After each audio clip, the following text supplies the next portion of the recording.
Hello everyone, this is your tutor from BTC Biotechnology Education YouTube channel. Today I am going to discuss in briefly about the IPR module 1.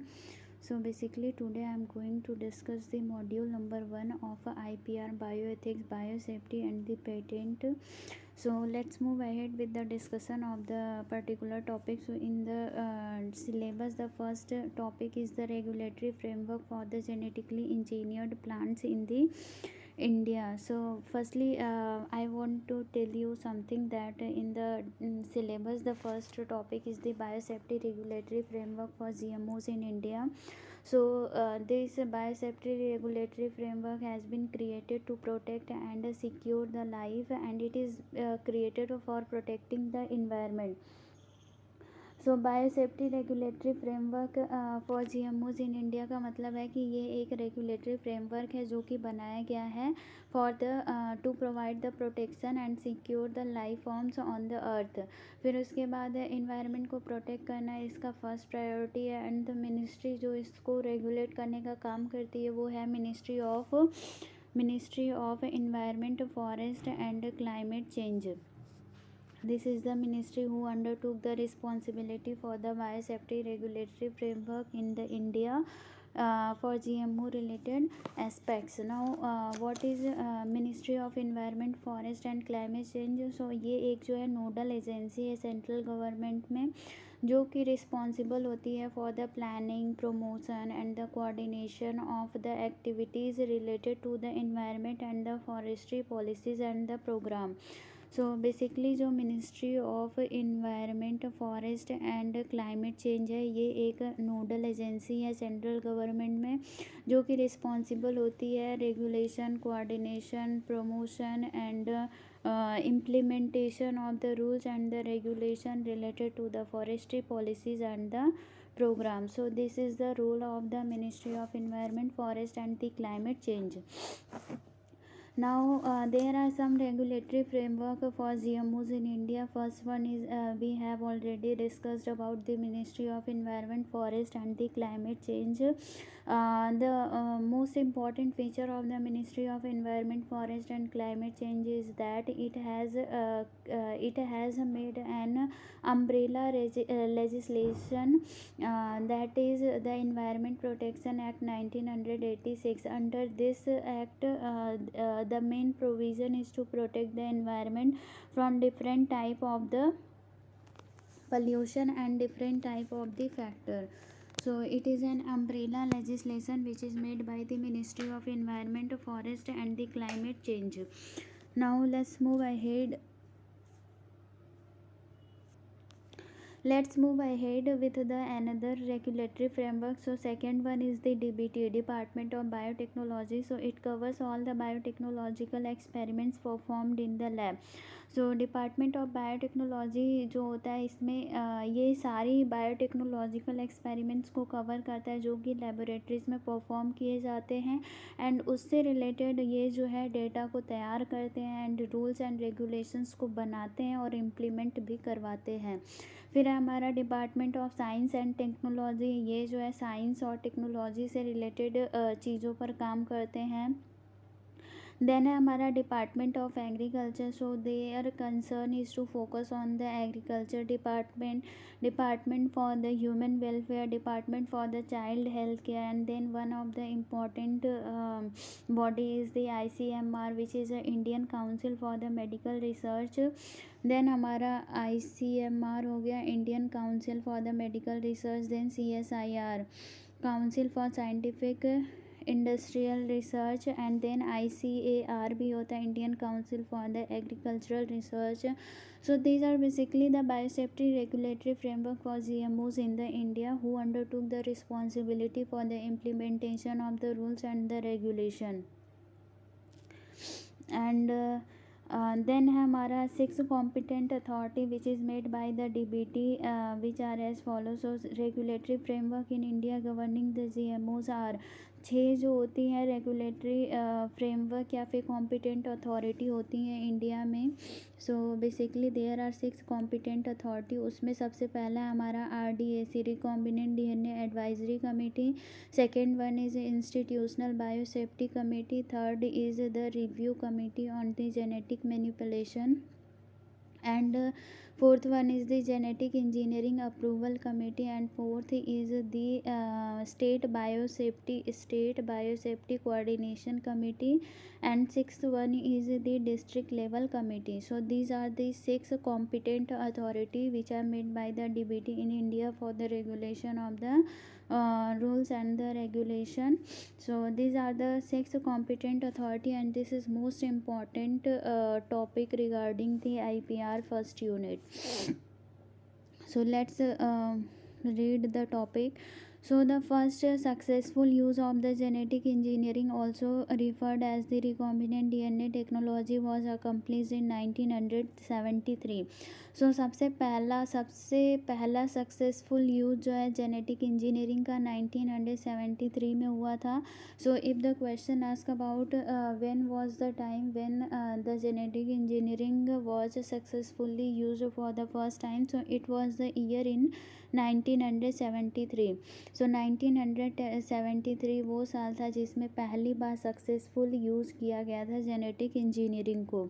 Recognising that this novel technology is beneficial but could also pose some risk, scientific community initiated the discussion on the need for the regulation or regulating this technology in 1975 at a meeting in the Asilomar, California.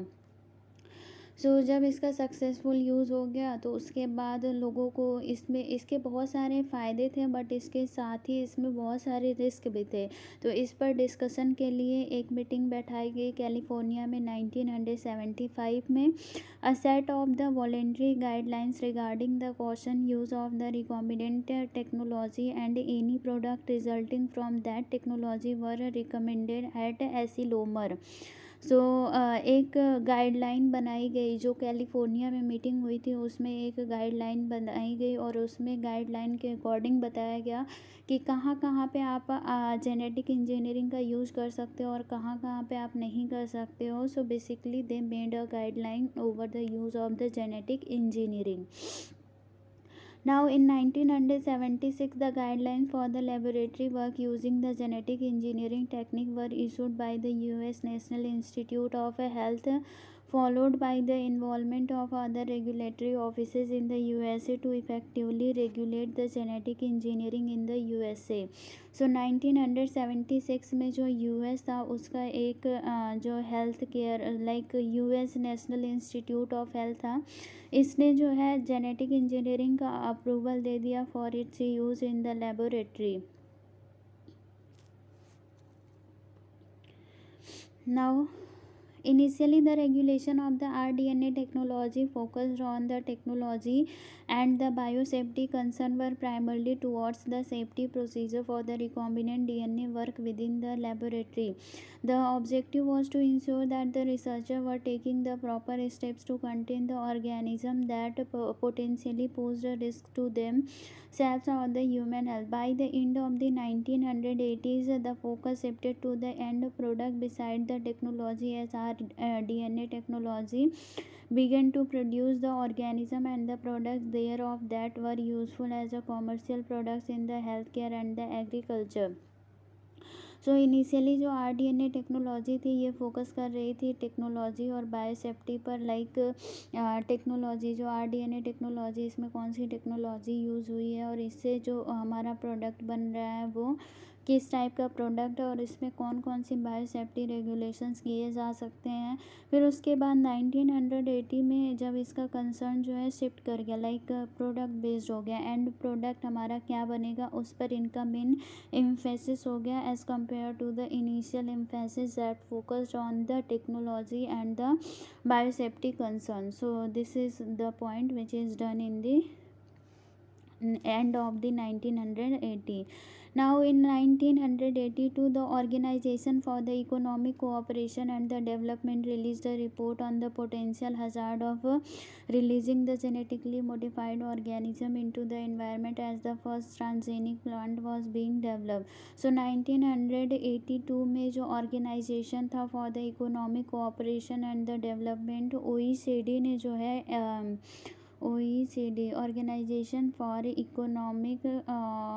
Economic cooperation and the development ने 1982 में एक report बनाया।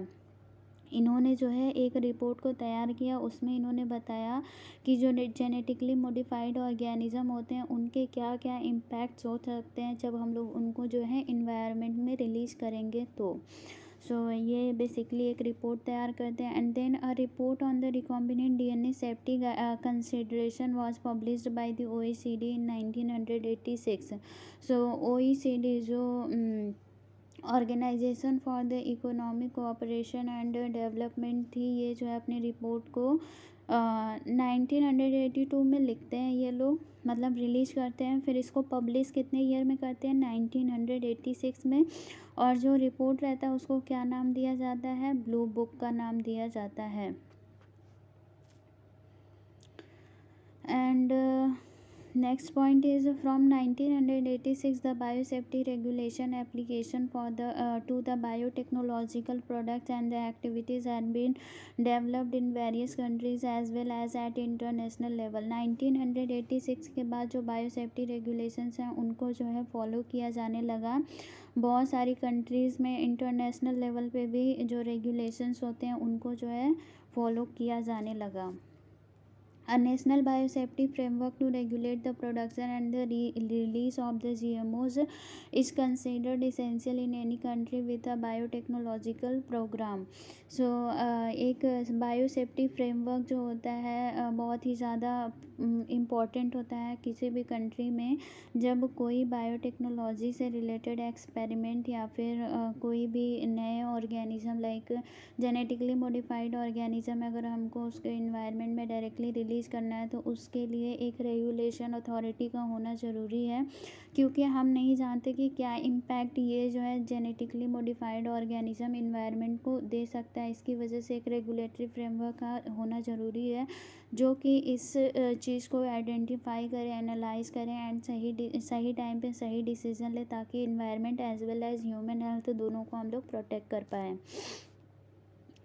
And then हमारा regulatory framework aim to ensure that the safety of the genetically engineered plant is comparable to the safety of the conventionally produced plant. So जो regulatory framework है ये ensure करती है कि जो जेनेटिकली मॉडिफाइड प्लांट्स हैं और जो हमारा ट्रेडिशनल प्लांट है या फिर जो हमारा नेचुरली प्लांट प्रोड्यूस हो रहा है उन दोनों की जो सेफ्टी है दोनों की बराबर ही होनी चाहिए। मतलब सेम तरीके से दोनों की safety and regulation and use जो है वो होना चाहिए। More recently, the establishment of the biosafety regulatory framework was triggered in several developing countries when Cartagena Protocol on Biosafety came into the force. The regulatory framework in India was initiated in 1900। जो regulatory framework है India में वो initiate हुई थी in the year 1989 in response to the commencement of the research and the development in the biotechnology in India। So the regulatory framework जो India में initiate हुआ था 1989 में in response to commencement of research and development in biotech in India। सो कब से India में ये regulatory framework आया? It came from the year 1989। Let's move ahead। So in overall the development of the biosafety regulation for the genetic engineering, so सबसे पहले first time successful use of genetic engineering कब हुआ था? 1973 में। फिर उसके बाद इसके बहुत सारे फ़ायदे भी थे, उसके साथ ही साथ कुछ इसके रिस्क भी थे। तो 1975 में कैलिफोर्निया में एक जो है मीटिंग बैठाई गई। उस मीटिंग में क्या हुआ कि लोग बहुत सारी चीज़ों पे डिस्कशन हुआ। फिर उसके बाद 1976 में जेनेटिक इंजीनियरिंग का यूज़ करने के लिए कुछ set of guideline and procedure provide किए गए इन कंट्रीज़ के द्वारा, जो कि इस मीटिंग में बैठी हुई थी। फिर उसके बाद जो आरडीएनए है, इनिशियली इसका फोकस होता था टेक्नोलॉजी और बायोसेफ्टी पर, लेकिन at the end of 1980s इसका मेन कंसर्न हो गया कि हमारा जो एंड प्रोडक्ट होगा वो क्या होगा। फिर उसके बाद है हमारा ओईसीडी आता है लाइमलाइट में, जिसका नाम है organisation for the economic cooperation and the development. ये जो है 1982 में एक रिपोर्ट पब्लिश करता है। ये एक ऑर्गेनाइजेशन है जो कि 1982 में एक रिपोर्ट पब्लिश करता है, एंड उसमें बताता है कि जो जेनेटिकली मॉडिफाइड ऑर्गेनिज्म है उनका क्या इम्पैक्ट होगा जब उनको हम लोग डायरेक्टली इन्वायरमेंट में रिलीज़ करेंगे। फिर उसके बाद ये अपने रिपोर्ट को पब्लिश कराते हैं 1986 में, और जो रिपोर्ट पब्लिश होती है उसका नाम क्या रहता है, ब्लू बुक। अब है हमारा नेक्स्ट पॉइंट कि जो बायोसेफ्टी रेगुलेटरी अथॉरिटी है, सो इनका मेन काम क्या है, responsible and safe use of the genetically modified organism, सारी चीज़ों को ख्याल में रखना है। एंड देन आया concept in India. So biosafety regulatory framework in India was initiated in the year 1989 for the commencement of research and development in biotechnology in India. So I hope every point of the development of the biosafety regulation and the genetic engineering is clear to you. Let's move ahead for the next topic. So regulatory system in India at a glance. So regulatory system India में कैसे हुआ था, या फिर regulatory system India में क्या है, सो इसको देखते हैं। So the environment protection act 1986 is an umbrella legislation implemented by the Ministry of Environment, Forest and the Climate Change that provide a holistic framework for the protection and the improvement of the environment. So जो Environment Protection Act 1986 का था वो एक umbrella legislation है जो कि ministry of environment, forest and climate change के द्वारा बनाया गया है, जो कि मेन फोकस करता है उसका क्या होता है कि इन्वायरमेंट का प्रोटेक्शन होना चाहिए। एनवायरनमेंट को किसी भी प्रकार का किसी भी चीज़ से जो है हार्म नहीं होना चाहिए। Pursuant to the Section 6, 8 and 25 of the Environment Protection Act 1986, and with a view to protecting the environment, nature and health in connection with the application of the gene technology and the microorganism, the rules for the manufacture, use, import, export and the storage of the hazardous microorganism, genetically engineered organism or the cells, rules 1989 have been notified under the Environment Protection Act 1986. These rules are the apex rule for the regulation of all activities related to the genetically engineered organism and products thereof. In addition, there are other acts, rules and the policies which are also applicable to this organism. So basically क्या है, regulatory system India में जो है regulatory framework कब आया था, 1989 में research and development in सारी चीज़ों के लिए आया था। अब उसके बाद हमारा आ गया इन्वायरमेंट प्रोटेक्शन एक्ट 1986, जिसको कौन बनाया था, ministry of environment, forest and the climate change, और इनका मेन फोकस है इन्वायरमेंट को प्रोटेक्ट करना। फिर उसके बाद जो मिनिस्ट्री ऑफ जो इन्वायरमेंट प्रोटेक्शन एक्ट है, इसके अंदर आता है हमारा rules for the export, import and the use of the hazardous material. इन सारी चीज़ों को लिए रूल्स जो है इन्वायरमेंट प्रोटेक्शन एक्ट के अंदर ही आता है। और जब रूल बनता है तो वो ईयर कौन सा होता है, 1989 का ईयर होता है, जिसमें सारे रूल्स को जो है बनाया जाता है। And for the implementation of these rules there is a regulatory authority. So this is all about the regulatory system in the India. Now let's see the applicable acts and the rule. So कौन कौन से applicable acts और rules हैं? So environment protection act 1986, very important act. And then environment protection act का main provision क्या है? तो पहला है इन्वायरमेंट प्रोटेक्शन, दूसरा है इन्वायरमेंट इम्पैक्ट असेसमेंट, फिर उसके बाद है हमारा हजार्डस वेस्ट का डिस्पोजल कैसे करना है, एंड देन है हमारा penalties and offences if you do not follow the rules and the regulation, and then authority कौन कौन सी है, एंड देन हमारा मेन इसका जो प्रोविज़न है वो है पब्लिक अवेयरनेस। अगर लोगों को हम लोग अवेयर कर पाएंगे तो लोग जो है इस रूल को इम्प्लीमेंट करने में हेल्प कर सकते हैं। अगर एक पर्सन रूल को फॉलो करेगा एंड अवेयर रहेगा तो he will teach other person to follow the rules and the regulation, and this will make a change so that everyone will get the information about this act, and everyone will be able to follow the rules. So this is environment protection act 1986। And then है हमारा rules for the manufacture, use, import, export and the storage of the hazardous micro organism, genetically engineered organism और the cells, rule 1989 under environment protection act. So ये rules भी जो है environment protection act के अंदर ही आया था, बट ये आया था 1989 ईयर में। Move ahead with the another applicable act, that is the Biological Diversity Act, which came in the year 2002। तो बायोलॉजिकल डाइवर्सिटी एक्ट जो है 2002 में आया था। फिर उसके बाद हमारा प्लांट क्वारंटीन एक्ट आया था, प्लांट क्वारंटीन ऑर्डर 2003 में आया था। एंड देन हमारा DGFT notification relating to the inclusion of the GM policy, genetically modified policy in the foreign trade policy 2006 to 2009, then food safety and the standard act 2006, and then drug and the cosmetic rule which comes with the 8th amendment in 1988।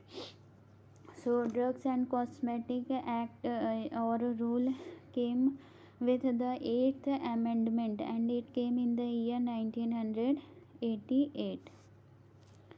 now move ahead with the mandate of the ministries and the department, the mandate of the ministries or the department। so पहला हमारा ministry of environment, forest and the climate change, so primarily responsible for the conservation and the protection of the environment। so ministry of environment and forest, ministry of environment, forest and climate change का primary focus या फिर primary responsibility क्या होती है? Conservation and the protection of the environment. Second, ensuring the environmental and the human health safety before the release of the GMOs and the LMOs। ये ensure करना कि जो जेनेटिकली मॉडिफाइड ऑर्गेनिज़म है उसको directly अगर हम लोग एनवायरनमेंट में रिलीज करते हैं तो उससे किसी भी ह्यूमन के हेल्थ को अफेक्ट नहीं होगा, ना ही एनवायरनमेंट को कोई उससे अफेक्ट होगा। Nodal agency for implementing the rules 1989 and the Cartagena protocol and the bio safety. So एक नोडल एजेंसी है जो 1989 के जो रूल्स बने थे उनको इम्प्लीमेंट करना और कार्टाजीना प्रोटोकॉल को इम्प्लीमेंट करने का काम करती है। So very important ministry is this.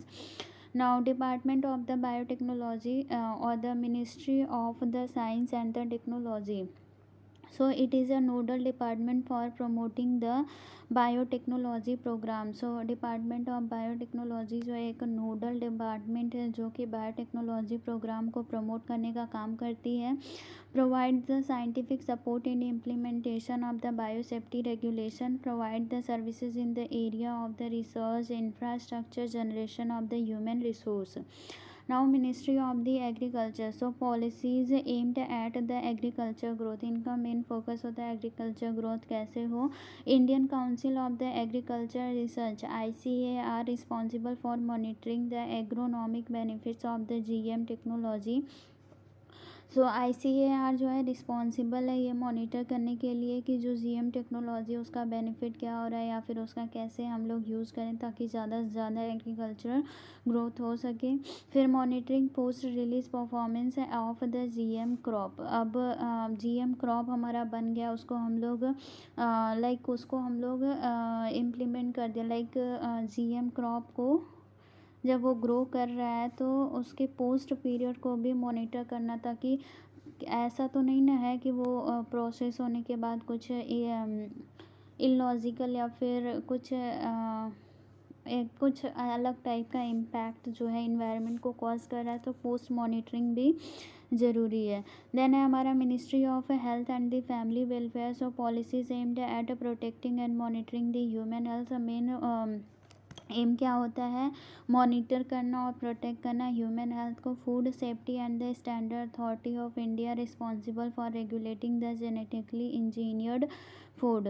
Ministry of commerce and industry. So enhance the trade with the other countries through export import policy. So इनका मेन काम होता है ट्रेड को बढ़ावा देना, एक कंट्री से दूसरी कंट्री में ट्रेड को बढ़ावा देना।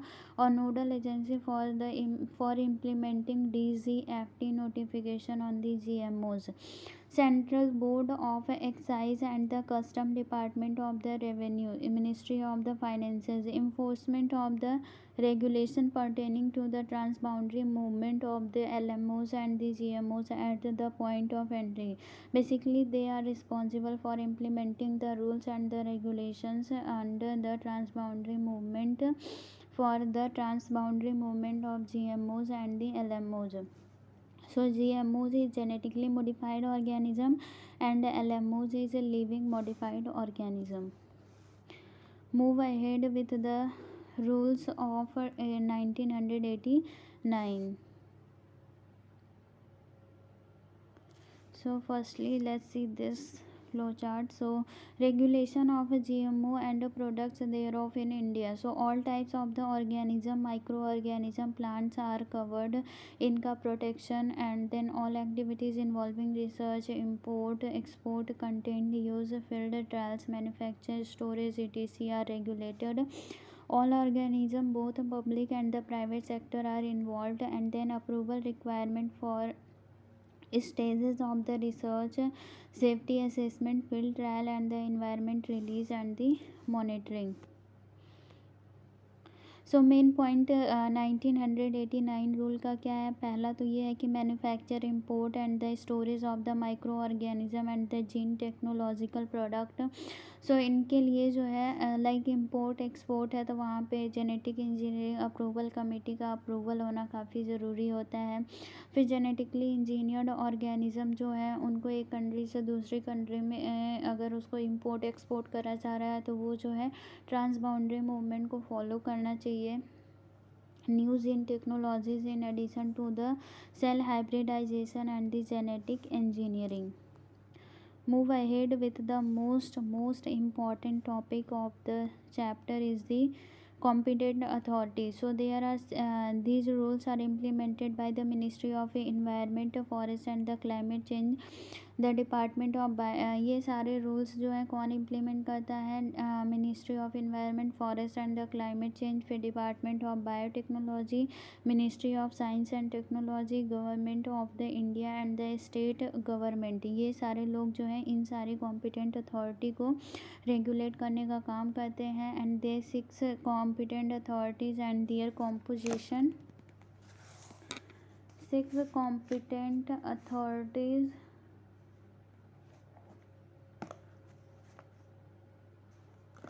and their composition and the roles had been notified under the rules. सो पहला हमारा रिकॉम्बिनेंट DNA एडवाइजरी कमेटी जो कि एक एडवाइजरी कमेटी है। फिर उसके बाद institutional biosafety committee, review committee on the genetic manipulation and genetic engineering appraisal और approval committee, it is approval committee.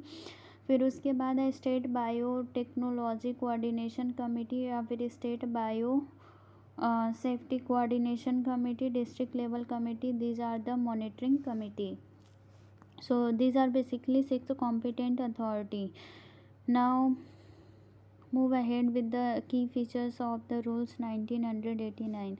So recombinant DNA advisory committee DBT के द्वारा बनाया गया था। ये जो है नेशनल एंड इंटरनेशनल लेवल पे सारे एक्सपेरिमेंट्स को एनालाइज करते हैं और रिकमेंड करते हैं सूटेबल एंड अप्रोप्रिएट मेथड को। ये 1990 में सेटअप हुआ था और जो रिकॉम्बिनेंट डीएनए सेफ्टी गाइडलाइन है इसको भी 1990 में ये जो है प्रिपेयर कर देते हैं। फिर उसके बाद इंस्टीट्यूशनल बायोसेफ्टी कमेटी, ये जो है मैंडेटरी है हर एक ऑर्गेनाइजेशन में होना। और ये जो है मेन काम इसका क्या होता है कि इसमें जो होता है हेड ऑफ इंस्टीट्यूट होता है। It comprises of head of institute plus 3 to 4 scientists, one medical expert and one member nominated by DBT. It is responsible for adherence to the rDNA safety guidelines. Experiments carried out at a designated location as per the approved protocol and prepare on-site emergency plan according to the manual guidelines of the RCGM. Serve as a nodal point for interfacing with the other regulatory committees regarding ongoing research within the institution. Review experiment falling in the risk category 3 and or above and recommend to the RCGM. सो जो experiment category 3 या फिर उससे ऊपर होते हैं उनको जो है ये रिव्यू करने का काम करते हैं। Now review committee on the genetic manipulation RCGM। So it is a regulatory body functioning in the DBT. इसमें जो मेंबर होता है एक डीबीटी का मेंबर होगा, एक आईसीएमआर का मेंबर होगा, एक आईसीएआर का मेंबर होगा, एक सीएसआईआर का मेंबर होगा और कुछ मल्टी डिसिप्लिनरी फील्ड के एक्सपर्ट्स होंगे। फिर उसके बाद responsible for bringing out the manual guideline specifying the procedure for the conduct of the GMO research use and the industrial application with a view to ensure the environmental safety and lay down procedure restricting or prohibiting the production, sale, import and the use of the GMOs as mentioned in the schedule of the rules 1989.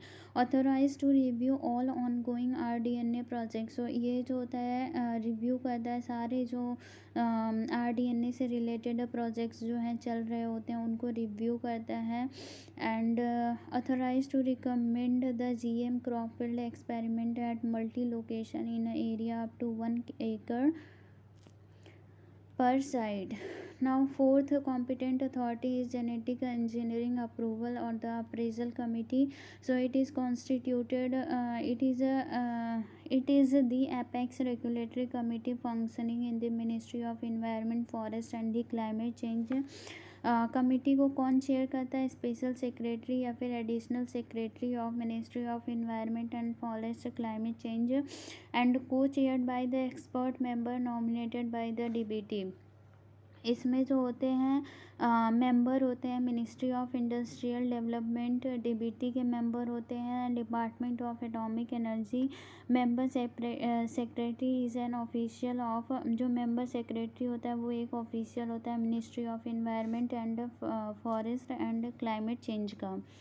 Now expert member also include the nominees. जो expert member होते हैं वो director include the nominees of director general ICAR, DG health services, plant protection adviser, directorate of the plant protection, quarantine and the storage, chairman central pollution control board and 3 outside expert in the individual capacity.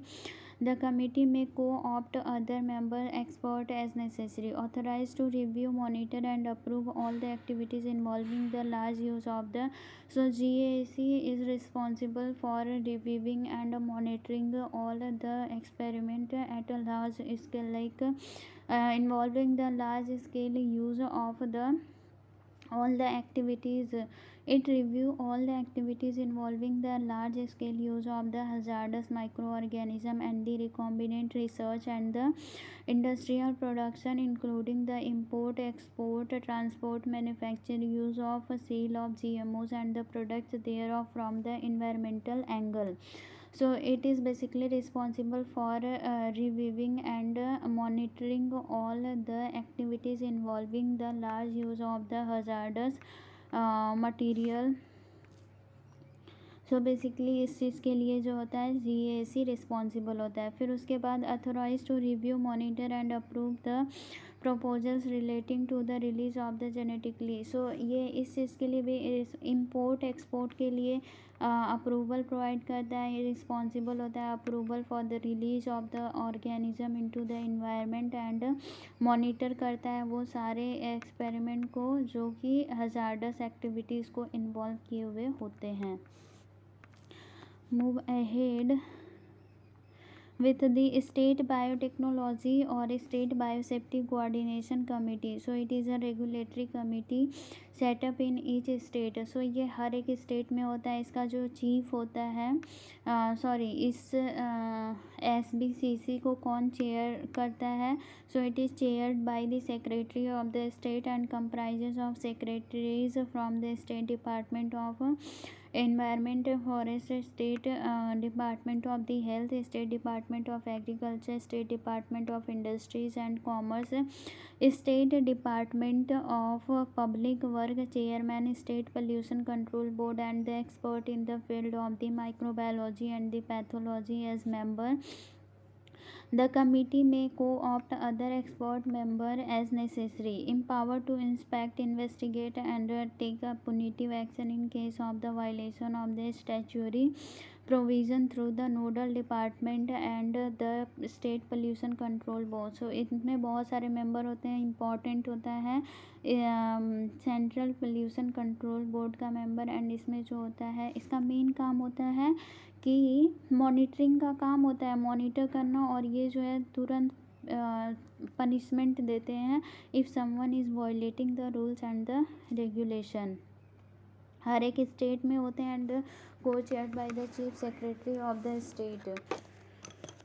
Now last one is the district level committee. So district level committee, it is a regulatory committee set up in each district where research and the application of the GMOs are contemplated. So हर एक state district में पाया जाता है जहाँ पे research and development perform किया जाता है।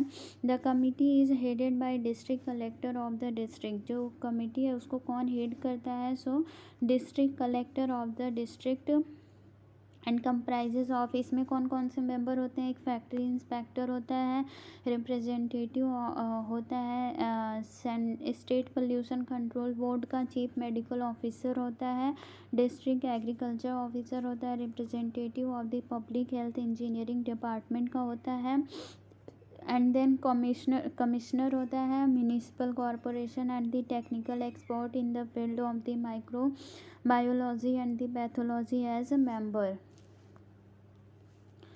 This committee may co-opt other experts or the member as necessary, authorized to monitor and inspect the safety regulation in installation engaged in the use of. So ये भी जो होता है monitor करता है, चीज़ों को एनालाइज करता है जो कि इन्वायरमेंट को हार्म कर सकती हैं या फिर ह्यूमन हेल्थ को इम्पैक्ट कर सकती हैं। उन सारी चीज़ों को एनालाइज करना, मॉनिटर करना एंड उस पर जो है प्यूनिटिव एक्शंस को लेना। Serve as a nodal point, ये एक नोडल पॉइंट सर्व करता है at the district level for the coordinating activities related to the GMO। So genetically modified organism या फिर जेनेटिक इंजीनियरिंग के यूज़ से बने हुए प्लांट्स, एनिमल्स, इन सारी चीज़ों पर जो है ये एक रेगुलेटरी बॉडी होती है और एक नोडल एजेंसी होती है एट द डिस्ट्रिक्ट लेवल.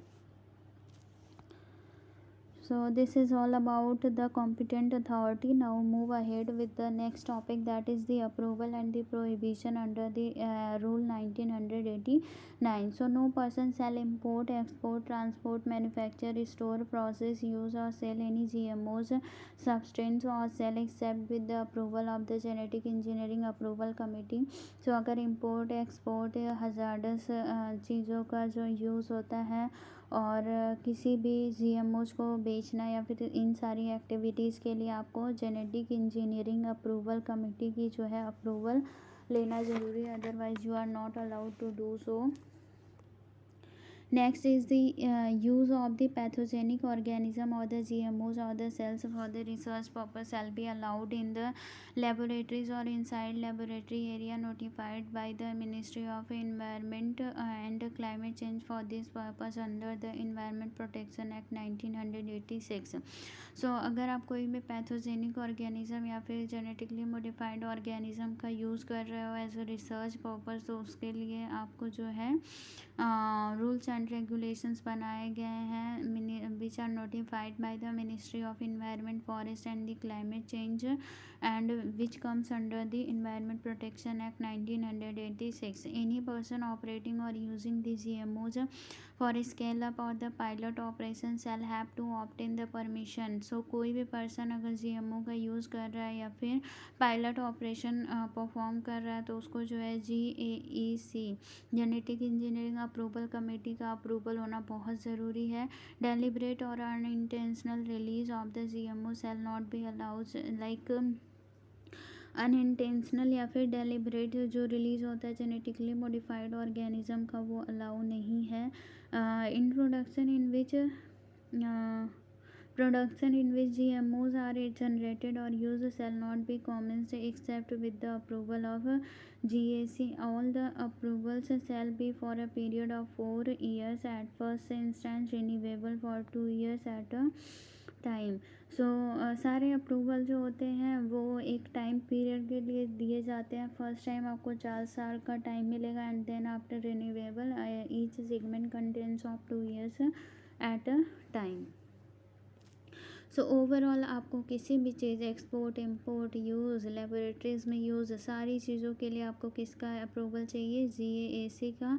और अगर कोई हार्मफुल ऑर्गेनिज्म उसको आप लैब में यूज़ कर रहे हो for the research purpose then you should follow the guideline which are provided by the ministry of environment forest and climate change which are mentioned under the Environment Protection Act 1986. I hope everything is clear to you. Let's move ahead with the next topic.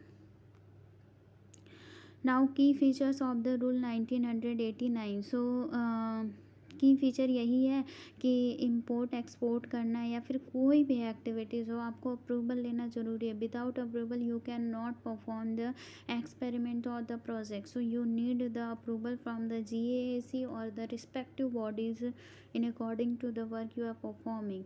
Any new information on the harmful impact of the cell. Let's read this. So genetic engineering approval committee shall have power to revoke approval in case of revoke कर सकता है approval in case of any new information on the harmful effect of the GMO causes such damage to the environment as could not be envisaged when the approval was given. Non-compliance of any condition stipulated by the GAEC. So please go through all the points, but I just what can I do is just I provide a brief information about all. So supervision and the penalty. So the GAC has the authority to GAC के पास authority होती है वो approval provide कर सके monitor कर सके. So basically in these points you have to mention the functioning of all these competent authority.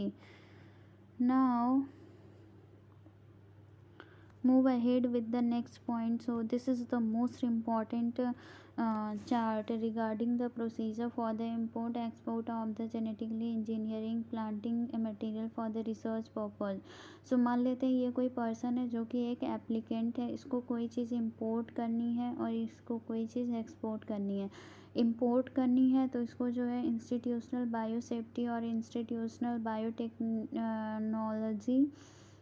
Institutional biosafety committee की approval चाहिए और एक्सपोर्ट के लिए जेनेटिक इंजीनियरिंग अप्रूवल कमेटी की अप्रूवल चाहिए. फिर उसके बाद RCGM जो है मॉनिटर करेगा. मॉनिटर करने के बाद NBPGR के पास जाएगा जो कि मॉनिटर करेगा एंड इसके जो है इसको आगे जो है DGFT के पास पहुंचाएगा. DGFT जो है फाइनल डिसीजन लेगा कि जो प्रोडक्ट है उसको इंपोर्ट करना है कि नहीं करना. और इसमें क्या है कि GAC के अप्रूवल के बाद NPA अप्रूवल करेगा. फिर DGFT जो है अप्रूवल करेगा and then DGFT in case of both import and export would be able to take the decision like import should be done or not, or export should be done or not. So this is the basic flowchart for the import and export of the genetically engineering plants material for the research purpose. Now move ahead with the quarantine processing of the transgenic plant material. So quarantine का process क्या होता है transgenic plant material के लिए. So let's move ahead. So import the clearance from the RCGM through the IBSC. सो सबसे पहले import की clearance जो है RCGM से लेगा IBSC के द्वारा. सो सबसे पहले इंपोर्ट करना है कि नहीं, ये जो है IBSC पूछेगा RCGM से. फिर application to the NBPGR for the import permit. अब एप्लीकेशन जो है NBPGR के पास भेजा जाएगा for permitting the import. Material with IP and PC received at the NBPGR containment facility. Now move ahead with grown in the bay of containment. So detection of the transgenic or the absence of the terminators in polymerase chain reaction perform होगा and then analysis करी जाएगी and जो result आएगा उसका जो है एक report तैयार किया जाएगा. एंड देन है हमारा इधर ये हो गया detection. Now joint inspection, entomology, nematology, pathology, virology, इन सारी चीज़ों पे जो है जॉइंट सब लोग मिल के जो है इंस्पेक्शन करेंगे. फिर स्पेशलाइज्ड डिटेक्शन होगा. डिटेक्शन के लिए वॉशिंग टेस्ट, इंक्यूबेशन टेस्ट या फिर x-ray, radiography, seed transparency perform किया जाएगा या फिर सोकिंग, वॉशिंग, स्टेनिंग परफॉर्म करा जाएगा. फिर उसके बाद परफॉर्म करने के बाद इन्फेक्टेड मटेरियल को जो है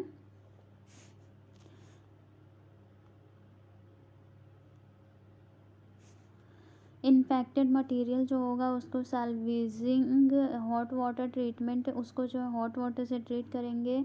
एक्सरे, रेडियोग्राफी, फ्यूमिगेशन करेंगे, पेस्टिसाइडल ट्रीटमेंट करेंगे, स्पेशलाइज्ड ट्रीटमेंट करेंगे ताकि जो उसमें इन्फेक्शन कॉजिंग एजेंट है उसको जो है किल किया जा सके.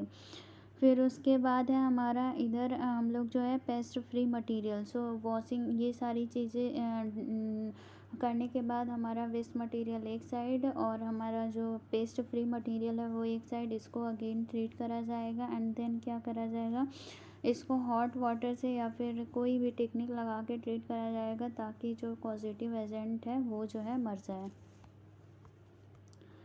Move ahead with the procedure for the approval of the confined field trials and the environmental release of the genetically engineered plants. So let's see, there is a applicant like a person, like I am a person and I want approval for the release of the GMO which I have been made for a long time into the environment. So I need to follow all this procedure for the release of the organism into the environment. So first is IBSC, forwarding the application for approval of RCGM. सबसे पहले मैं जो है किसके पास जाऊंगी, IBSC के पास जाऊंगी. IBSC किसके पास जाएगा, RCGM के पास. अब RCGM क्या है, रिव्यू करेगा green house lab research data, सारे डेटा को जो है रिव्यू करेगा एंड देन उसके बाद जो है अपना अप्रूवल देगा. अब इसके अप्रूवल के बाद जो जेनेटिक इंजीनियरिंग अप्रूवल कमेटी है, अब इसका अप्रूवल चाहिए होगा.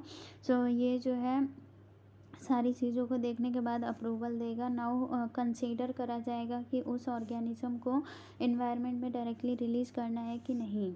सो सबसे पहले क्या है, let's suppose I am applicant.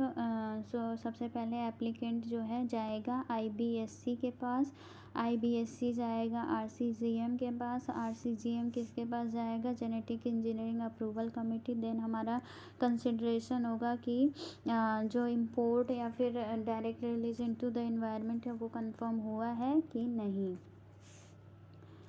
And here there is a one point that RCGM and GAC they coordinated to form a CCC and stakeholder expert consultation is done during the GAC approval. Now move ahead with the next point. So event based approval mechanism for the BT cotton hybrid. So GAC adopted the event-based approval mechanism in 2008 as per new procedure. BT cotton hybrid expressing the approved events and developed through the conventional back crossing are exempted from the conduct of the detailed biosafety studies as required for the new events.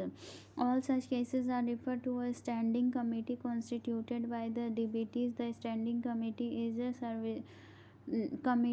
serviced by the DBT. So this is all about the event-based approval mechanism, which is adopted by the Genetic Engineering Approval Committee in the year 2008. Let's move ahead with the most important point, that is the rDNA safety guideline. So rDNA safety guideline में हमारा पहला है provide the guidelines for the research and the development activities. So it provides the guideline for the research and the development activities on the GMOs, transgenic crop large scale production and the deliberate release of the GMOs, plants and the animals and the products into the environment, the shipment and the importation of the GMOs for the laboratory research. The research activities classified into three categories based on the label of the associated risk. So basically it provide a guideline for the research and development of the GMOs, और इसके तीन category में इसको जो है divide करा, category 1, category 2 and the category 3. So category 1 में वो सारे एक्सपेरिमेंट्स आते हैं जो कि सेल्फ क्लोनिंग होते हैं, self cloning using the strains and also interspecies cloning belonging to the organism in the same exchanger group. Experiment falling under the containment level second, third and fourth. Containment second, third and fourth के अंदर जो आते हैं वो category 2 के अंदर आते हैं. एंड कैटेगरी 3 में कौन आते हैं? So experiment involving the toxic gene cloning of the genes for the vaccine production and other experiment comes under the category 3. The level of the risk and the classification of the organism within this category have been identified in these guidelines. Appropriate practices, equipment and the facilities necessary for the safeguard in handling the organism and the plant animals in various risk group have been identified. Now, rules 1989 are implemented by the competent authority through a series of the biosafety guidelines with a view to minimize any adverse impact that the GMOs and the product thereof would have on the environment as well as the human and the animal health. So जो rules 1989 का आया था उसको कौन implement करने में help किया था? सो जो सारी जो हैं कॉम्पिटेंट अथॉरिटी हैं उन्होंने जो है हेल्प करी थी. Now revise guideline for the research in the transgenic plant 1989. So it provide a guidance for the recombinant DNA research. It provide a guidelines for the recombinant DNA research on the plants, including the development of the molecular and the field evaluation of the transgenic plant. Deal with the import and the shipment of the genetic engineering plants for the research purpose. फिर उसके बाद include the complete design of a contained green house suitable for conducting research with the transgenic plant. The genetic engineering experiment on the plant have been grouped under 3 categories and the appropriate containment measures have been prescribed. Also include the information to be generated on the biosafety aspects of the transgenic plant. Now guidelines and the standard operating procedure for the confined field trials of the regulated genetically engineered plants 2008. So it provides the guidelines on the conduct and the confined field trials of the regulated GE plants. So basically guidelines provide करते हैं for the use and the conduct and the confined field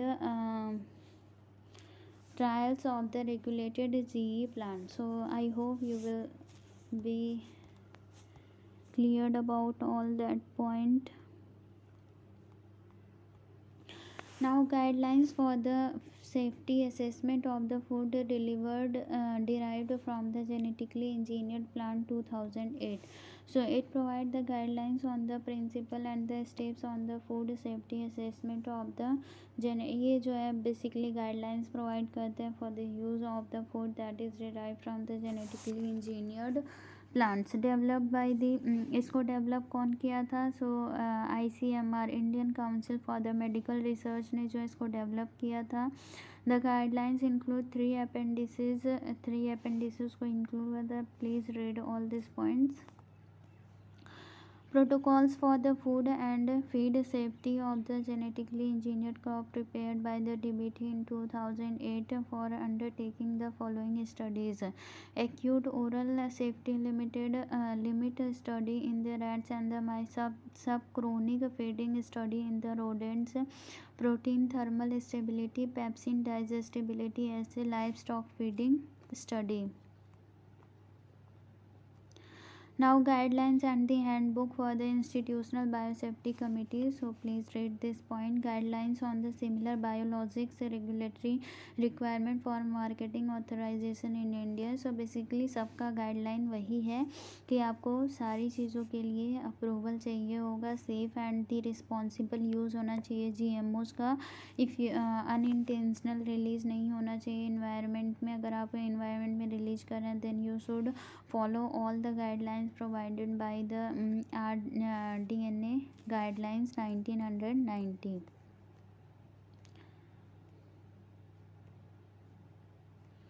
So data generation for safety assessment at various stages of the GE plants development. So सबसे पहले देखते हैं stages कौन कौन से होते हैं. सबसे पहले लेबोरेटरी रिसर्च, फिर greenhouse studies, field testing and the safety assessment, and then environmental release and the commercial cultivation. So सबसे पहले क्या है कि लेबोरेटरी टेस्टिंग होगी, फिर ग्रीन हाउस टेस्टिंग होगी, लेबोरेटरी ग्रीन हाउस टेस्टिंग, फिर फील्ड ट्रायल होगा, एंड देन आफ्टर हमारा इन्वायरमेंट में जो है रिलीज़ होगा. Laboratory testing, greenhouse testing, field trial, and then environment में जो है ऑर्गेनिज्म को रिलीज़ करा जाएगा, एंड देन कमर्शियल कल्टीवेशन होगा.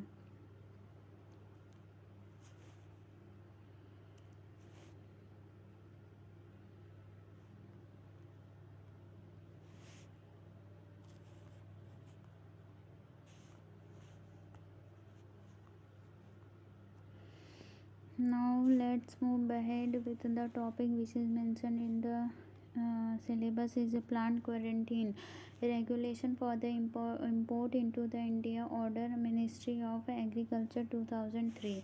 So plant quarantine order, its main concern is the regulation for the import into the India. What regulation for import? So regulation for import of the plants. सो ये जो है 2003 में आया था, and the ministry which undertook the responsibility of this is the ministry of agriculture. So cover the regulation of the import of the germ plants, GMOs and the transgenic plant material for the research purposes. So ये regulation करता है for the import of the germ plasm या फिर कोई plant से related कोई चीज़ें हैं तो उनको जो है इम्पोर्ट कराना for the research purposes. National bureau of plant genetic resources, national NBPCR,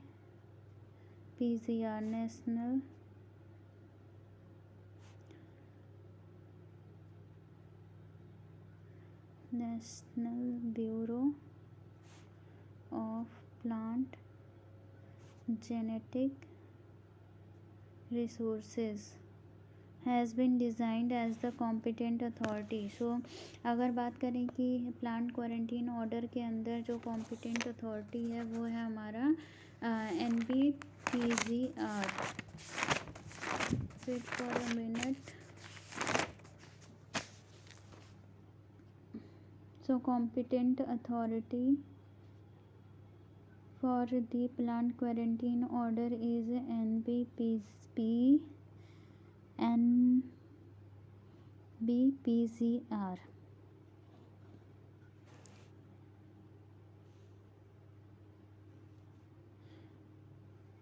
so basically 1989 का सारा रूल्स जो है वो इसमें भी फॉलो होगा। इम्पोर्ट एक्सपोर्ट वाला सारे अप्रूवल चाहिए होगा। Then after you can approve the import of the plant into the India.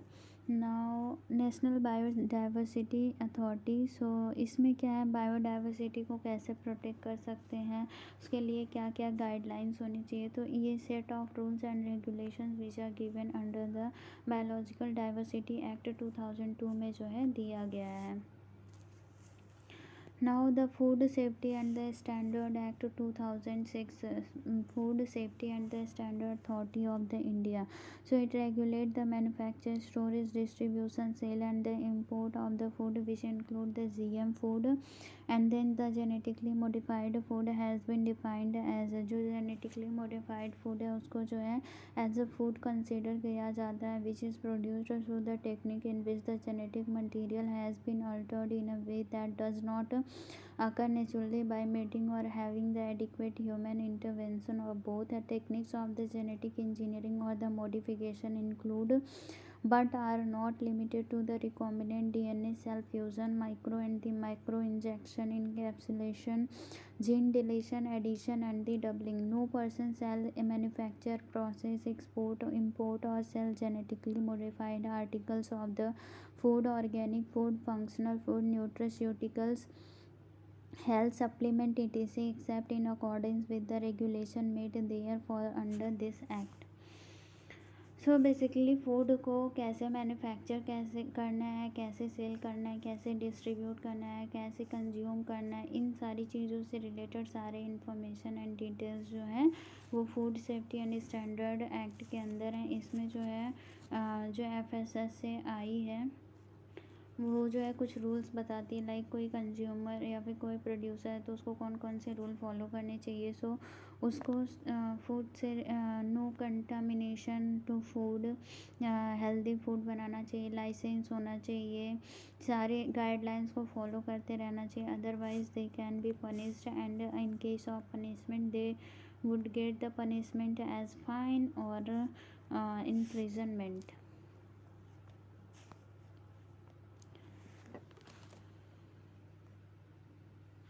Now national seed policy, so ये जो है 2002 में आई थी। It was being developed by the Indian government. So basically it the main provision for this is to protection of the farmer right and the plant variety. So नए plant की variety के protection के लिए आया था and farmer का जो right होता है उसके लिए भी इस पॉलिसी को लाया गया था। फॉरेन ट्रेड पॉलिसी जो आया था 2006 से लेकर 2009 में। So basically for the import of the genetically modified food feed GMOs LMOs for the purpose of R&D food feed and processing in bulk and for the environment release will governed by the provision of the Environment Act 1986 and the rules 1989। And then हमारा है so I hope everything is done according to the syllabus. Let's see me the syllabus and after that if something is remain then I will discuss with you. So I think it's done. So thank you for watching.